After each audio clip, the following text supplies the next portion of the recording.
Well, here we go. Good morning again, everyone. We certainly have not only an interesting day, but I think an interesting and dense gospel lesson for today.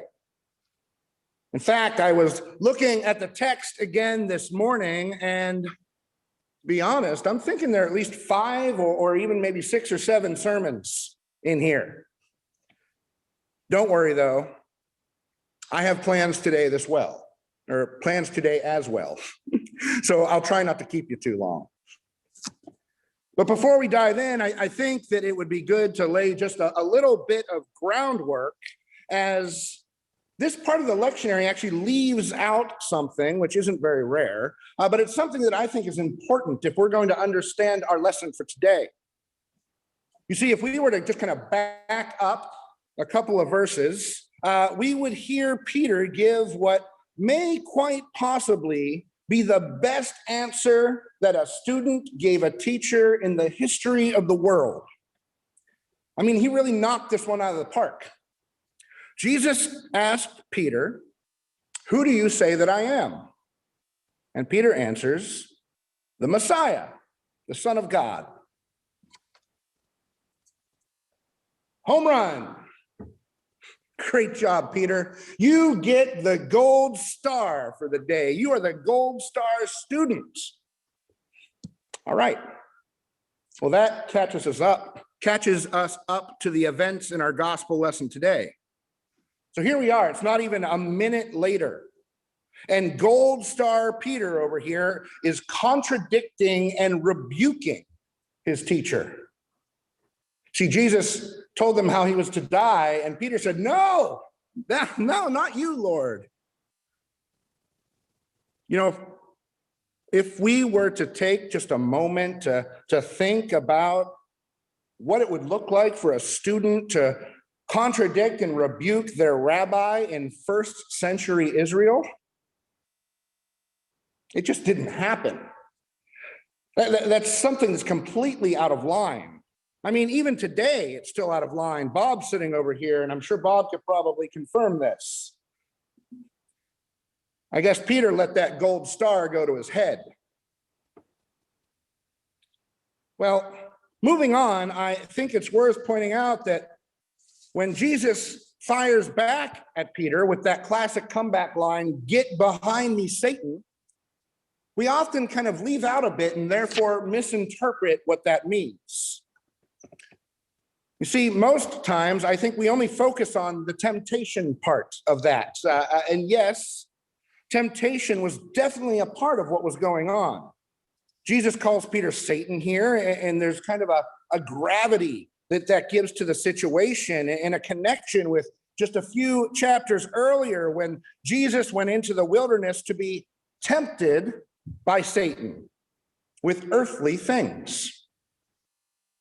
And you know, that's exactly what Peter is doing there.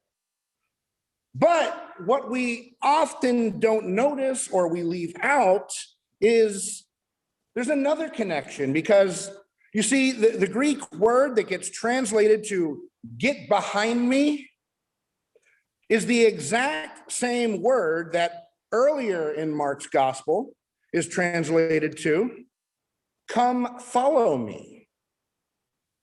Get behind me, come follow me. You can see how they're kind of the same, right? But I think it does us a bit of a disservice here. You know, I think so often we look at that as the harsh rebuke of temptation and insult, when actually Jesus is saying, hey, you're out of place. I'm the teacher, you're the student. So button up, get back where you belong, and follow me. And to his credit, well, Peter does. That gold star might be on the floor, but, well, at least Peter is back where he belongs. How often do we do that? Do we try to take the lead? Do we put earthly things in front of heavenly things? You know, I think if we're really paying attention here, all of this begs a question. And that is, what exactly are these heavenly things? I think we're all pretty much professionals at the earthly stuff. But what are heavenly things? I think that if we look, we'll see that heavenly things don't exactly follow earthly logic. The last shall be first. Turn the other cheek. Someone asks for your hat, give them your coat. Sell everything you own and give it to the poor, and then come follow me. Or, as we read in our gospel lesson today, if any want to become my followers, let them deny themselves and take up their cross and follow me.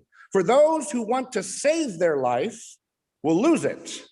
And those who lose their life for my sake and for the sake of the gospel will save it.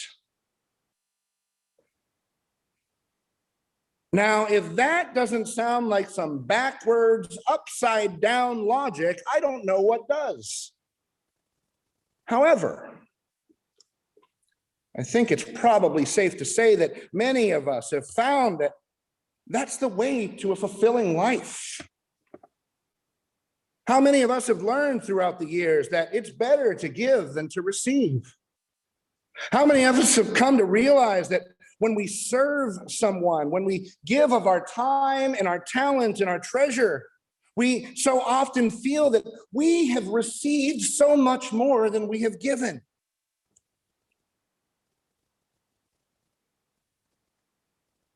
So often, though, I think I witness pastors and preachers and priests connect the idea of this denying ourselves and in this verse with suffering as Christians because of our faith.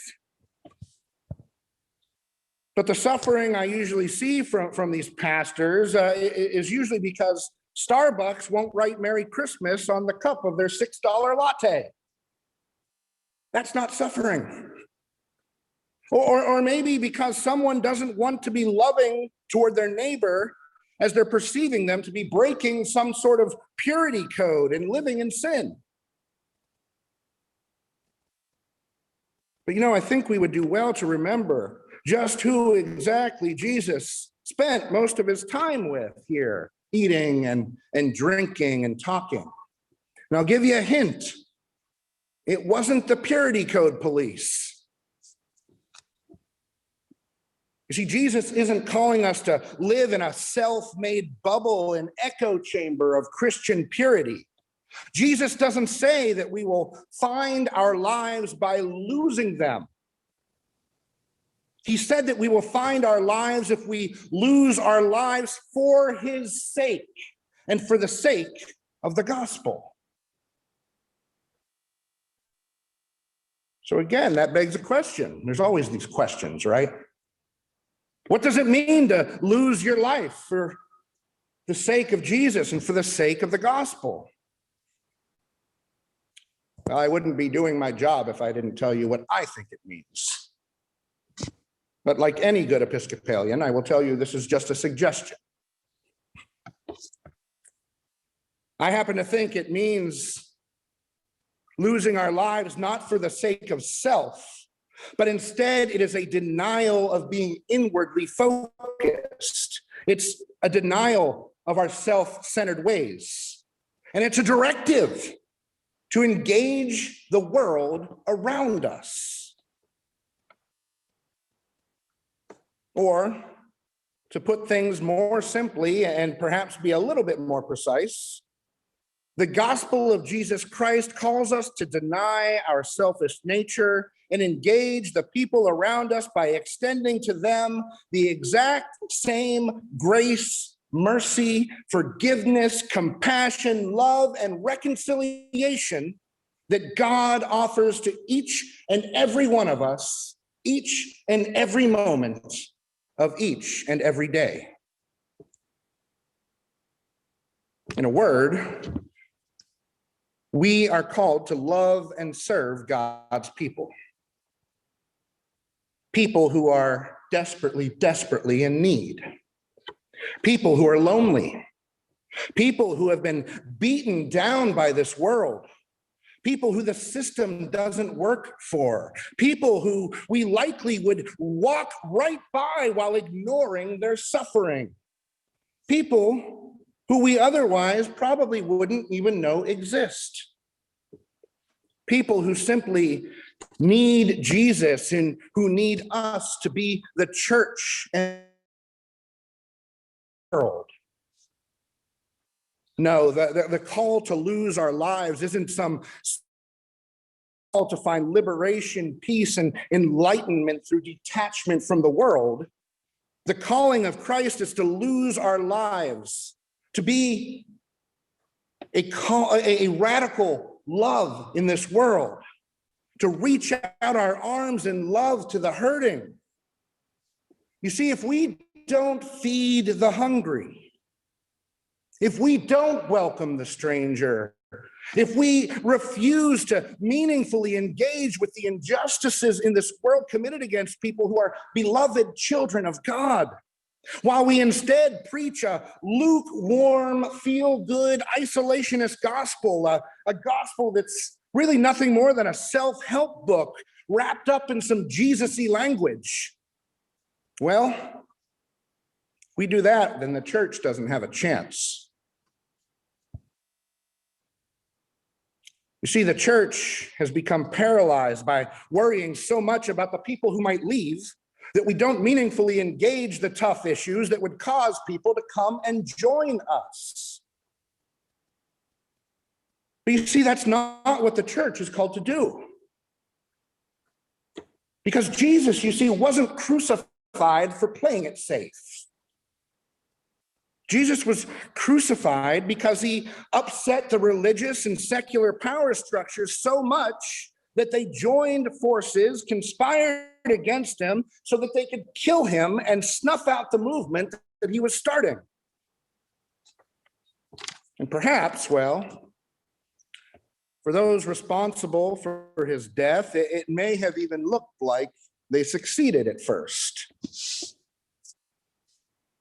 See, once they caused the crowd to turn on him, once he was crucified, once his close band of disciples were scattered, fearing for their own lives, it may have looked like Jesus' ministry here on earth was a complete and utter failure. But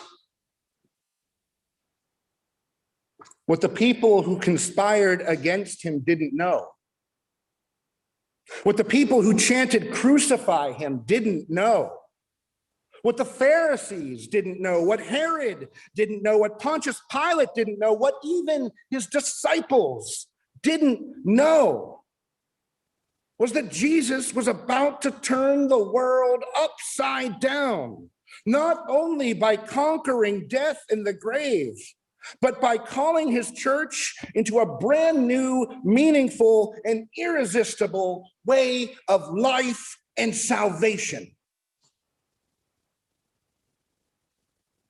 I promise I'm wrapping it up here soon. Life. Life where it's better to give than to receive. Life where people from the outside are amazed at how our church engages with differing and controversial issues, all the while we continue meaningful fellowship and support each other and this place. All because we are citizens of the kingdom of God before we are anything else.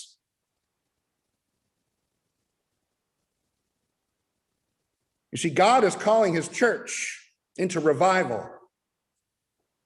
Dare we answer that call? Dare we choose to stop being Republicans and Democrats and start being the church that God has called us to be? Dare we choose to be uncomfortable for the sake of Jesus and for the sake of the gospel? Dare we choose to lose our lives so that we might find them? Dare we choose to support one another in ministries that we're passionate about, even if we politically disagree? Because I'll tell you what, those hot button issues and those ministries, those things we like to avoid and not talk about, those are the things that people who are looking at the church want to see us working on.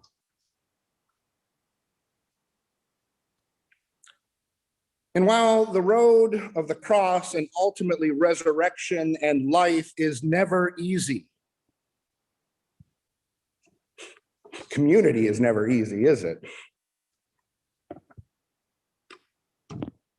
When we are mindful of the way of Jesus, when we let go of our obsession with self, health, and wealth, and when we reach out in love toward people we know and people we don't know, people whom we agree with and people who we don't.